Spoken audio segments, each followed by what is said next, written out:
Buenas tardes, es para mí un gusto estar aquí con ustedes conectados para esta cápsula. Hoy el tema que vamos a ver es pide y recibirás. El texto es Mateo capítulo 7, versículo 8 y 12. Yo le voy a dar lectura a estos versículos, empezando por el número 8, que dice: porque todo aquel que pide recibe, y el que busca halla, y al que llama se le abrirá. ¿Qué hombre hay de vosotros que si su hijo le pide pan, le dará una piedra? ¿O si le pide un pescado, le dará una serpiente? Pues si vosotros, siendo malos, sabéis dar buenas dádivas a vuestros hijos, ¿cuánto más vuestro Padre que está en los cielos dará buenas cosas a los que le piden? Bueno, aquí en este primer versículo, en donde nos habla nuestro Señor Jesús, dice: porque todo aquel que pide recibe, y el que busca halla, y el que llama se le abrirá. Este texto, ¿verdad?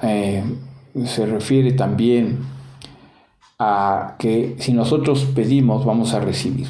Sea un gentil, sea un judío, sea una mujer o sea un hombre, todos son igualmente admitidos en este trono de la gracia, donde nos habla el autor de Hebreos cuando nos dice: acerquémonos pues confiadamente al trono de la gracia, para alcanzar misericordia y hallar gracia para el oportuno socorro. Recordemos que la gracia es un favor que no nos merecemos, pero la gracia viene de Dios, y Él va a darnos gracia cuando se la pedimos y cuando nos acerquemos a Él por su misericordia. Entonces nos acercamos con fe, pues con Dios no hay favoritismos. Antes era el pueblo de Dios, pero ahora Él viene por una iglesia. Ya no es un pueblo, el pueblo de Israel. Nosotros éramos ajenos, pero Cristo rompió esa división entre el pueblo de Israel y los gentiles, que éramos todos aquellos que no éramos judíos. Entonces entramos por la fe, ¿verdad?, ante su trono y alcanzamos la misericordia de Dios.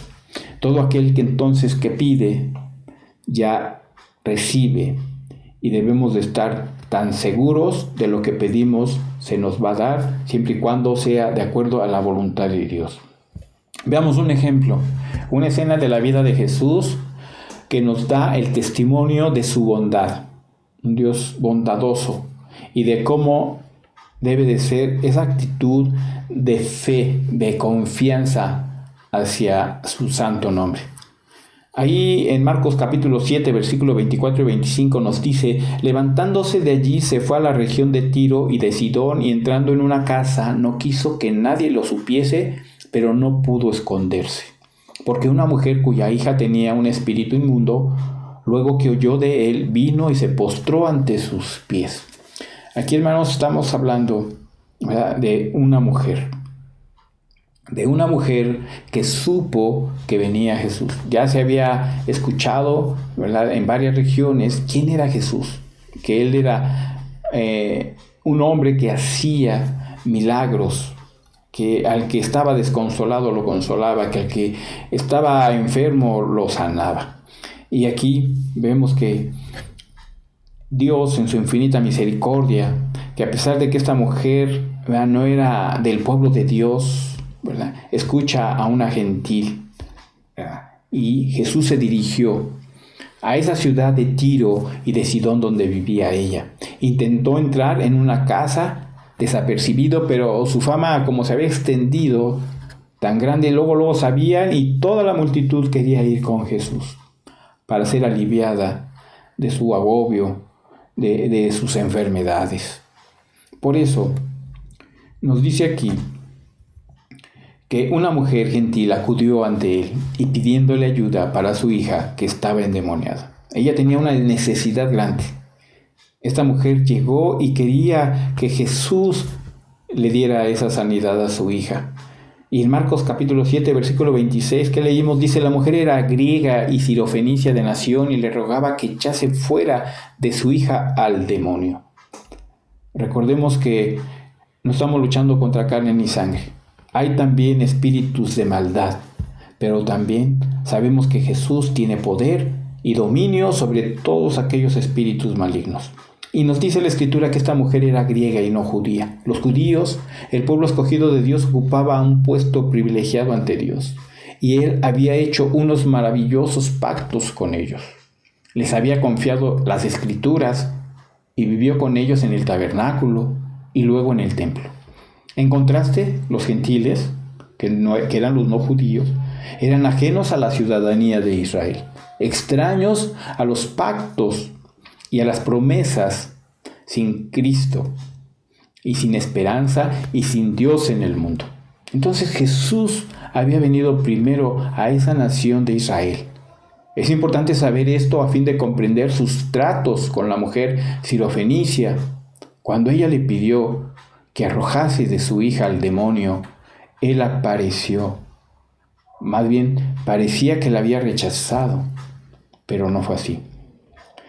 Dice, pero Jesús le dijo, deja primero que se sacien los hijos, porque no está bien tomar el pan de los hijos y echarlo a los perrillos.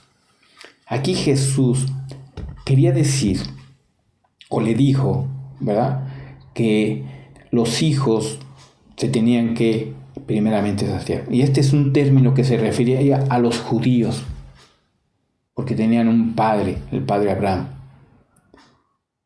Y sobre todo era un pueblo que tenía esos pactos de Dios. Ellos primeramente se tenían que saciar antes que ni los gentiles, ya que no era apropiado tomar el pan de los hijos y echarlo a los perrillos. Y ese es un término, a los perrillos, es un término que se refiere a los gentiles. Y puede parecer muy duro, pero era una prueba de su arrepentimiento y su fe para con Dios.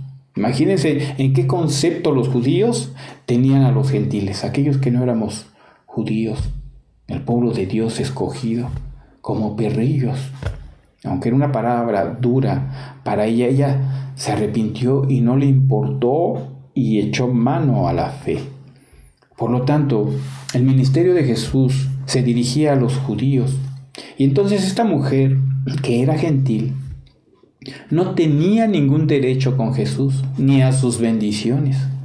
Sin embargo, fíjense que la mujer insistió a Jesús, porque sabía que Él era el único que le iba a poder ayudar.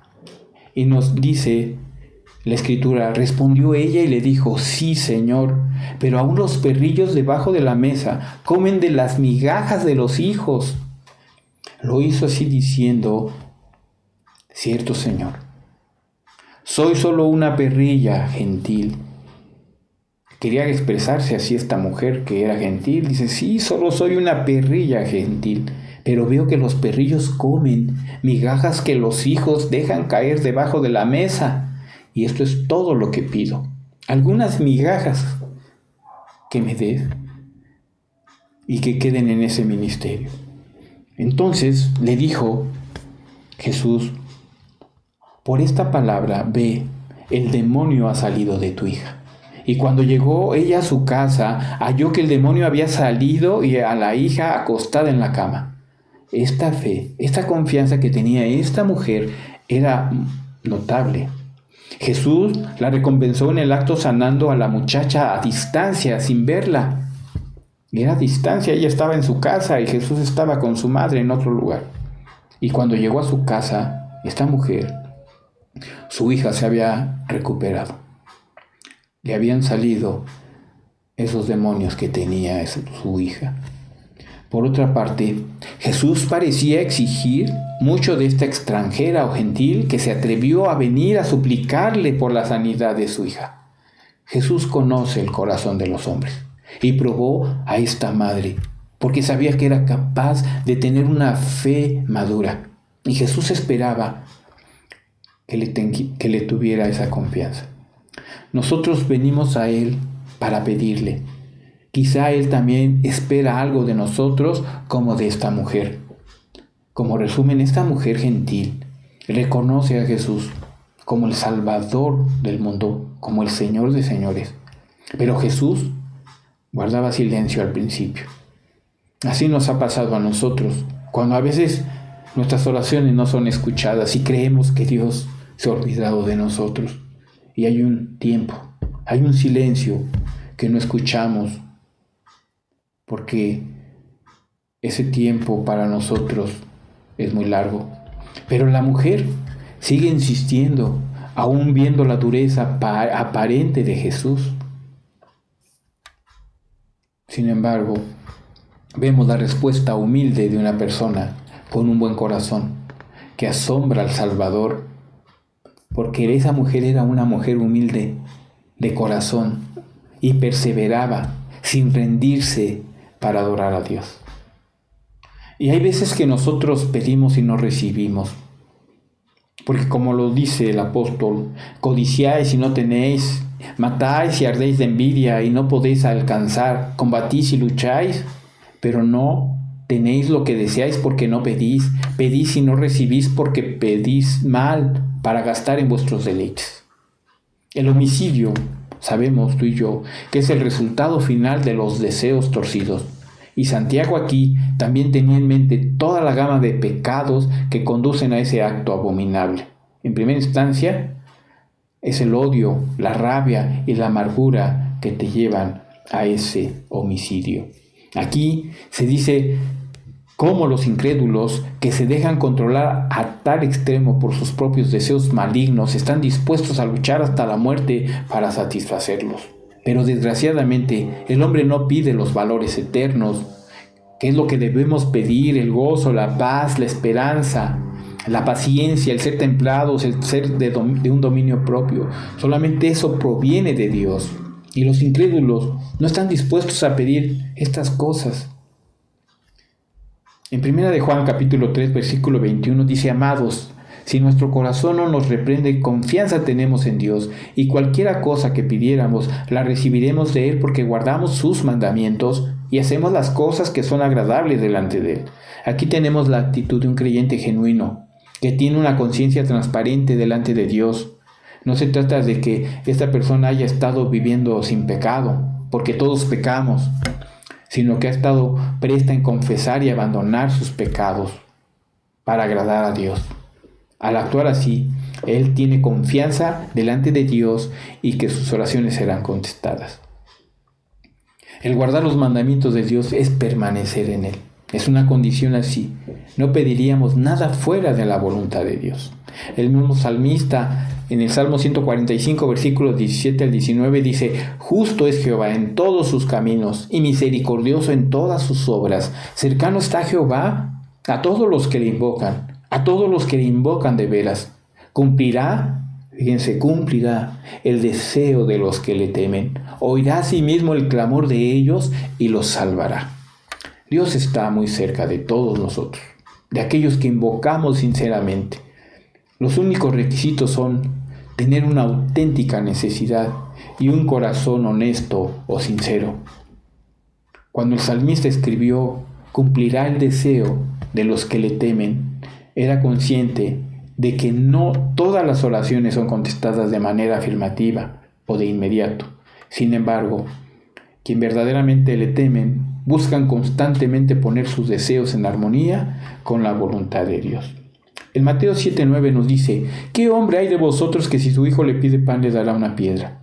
¿O si le pide un pescado le dará una serpiente? Jesús lo ilustra en una comparación tomada de los padres terrenales, quienes estaban prestos a conceder a sus hijos todo lo bueno que ellos les pedían.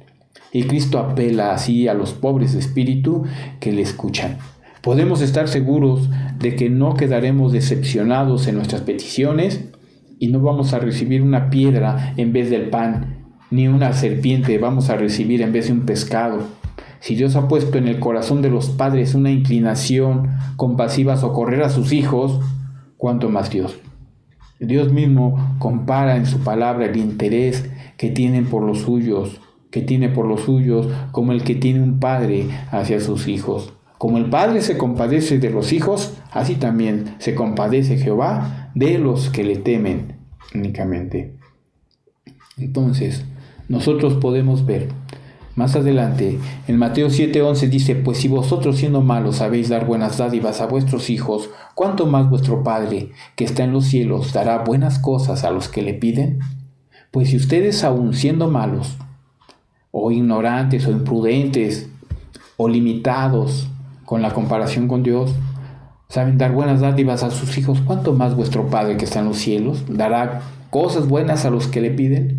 Y con esta comparación, Jesús quiso decir que se dirigieran, que se encaminaran esas oraciones a esas esperanzas, con sus esperanzas de decir, sí, tengo esperanzas de esto.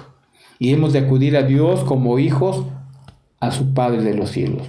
Cuando un niño se halla en necesidad o en apuro, con qué naturalidad corre hacia su padre a exponerle su caso, su necesidad, porque le tiene confianza. Pero hemos de acudir a Dios en busca de cosas buenas, pues esas son las que Él da a los que le pidan. Como Dios sabe qué es lo que más nos conviene, todo se lo dejamos a su parecer. Por eso decimos, Padre, hágase tu voluntad, porque tenemos confianza en Él, que Él quiere lo mejor para nosotros. No nos va a dar lo peor, nos va a dar lo mejor porque somos hijos. Y a veces le pedimos a Dios algo que nos haría daño si nos los concediera, pero Él lo sabe y por eso no nos lo va a dar. Un no con amor es preferible a un permiso con ira, porque si no, ya estaríamos hechos una ruina en un momento. ¿Cuántas desgracias hemos visto de padres que les regalan a sus hijos carros nuevos y lo único que hicieron los padres es llevarlos a la muerte porque no estaban preparados para recibir eso? Hay muchos ejemplos, pero con esto nosotros podemos reflexionar y meditar que si pedimos, vamos a recibir. Si pedimos las cosas que van de acuerdo a la voluntad de Dios, las vamos a recibir, como lo dice la palabra. Cosas eternas, cosas que nos van a dar satisfacción, cosas que podemos nosotros orar y darle gracias a Dios por todo lo que nos ha dado, lo poco o lo mucho, y que disfrutemos lo que hasta ahora Dios nos ha dado. Oremos al Señor. Señor, en esta hora sabemos que tu palabra es verdad, sabemos que también hay condiciones para que tú nos respondas estas oraciones. Y más que cosas materiales, son las cosas del reino. Ayúdanos, Señor, a que este corazón sea un corazón limpiado con la sangre preciosa de Jesús. Que nos sigas purificando para poderte agradar. Porque entonces, Señor, tú escucharás nuestros ruegos cuando te pidamos las cosas del reino, cuando nos des un corazón limpio, cuando nos des un corazón misericordioso, pacífico, un corazón lleno de amor, un corazón que ame a los demás. Gracias, Señor, porque tú eres grande, porque sabemos, Señor, que tú haces las cosas más grandes de las que nosotros esperamos. Gracias te damos en el precioso nombre de Jesús. Amén.